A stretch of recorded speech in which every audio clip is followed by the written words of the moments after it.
Jeg vil gerne fortælle lidt om andengradsligninger. En måde man kan løse en andengradsligning på, det er ved at bruge diskriminantmetoden. Se, en almindelig andengradsligning, den hedder ax i anden plus bx plus c er lig med 0.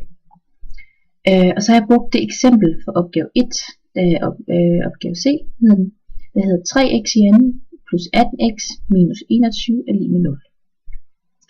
For så at finde x-værdien, så skal man allerførst finde diskriminanten. Diskriminanten, den har jeg skrevet ved det her. Og formlen for diskriminanten, den hedder b i anden minus 4 gange a gange c. Og vi ved, at b, det er 18, så det hedder 18 i anden minus 4 gange 3, i a er 3, gange minus 21, fordi c er minus 21. Det giver så 576. Det næste man skal så, det er at man skal bruge diskriminanten i en formel for at finde x. Den formel den hedder x er lig med minus b plus minus diskriminanten divideret med 2 gange a. Jeg har så bare skrevet den i 2 ligninger i stedet for her.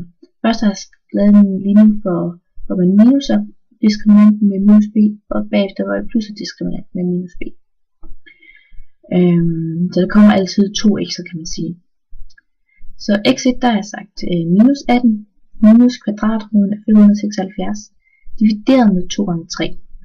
Det giver så minus 7. Det samme har jeg gjort herover. Der har jeg bare plusset diskriminanten, eller kvadratroden af diskriminanten med billedet. Der har jeg så fået 1 i stedet for. Man kan også bruge nulreglen ved en almindelig andengradsligning, hvis man gerne vil finde x der.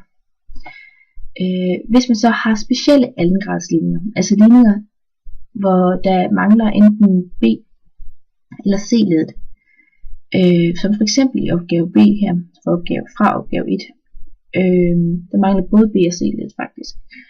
Hvor man så finder x'et på, det er egentlig bare ved, at man isolerer det, som man vil gøre i en helt almindelig ligning. Det har jeg gjort her. Altså ligningen hedder 4x i anden er lig med 17.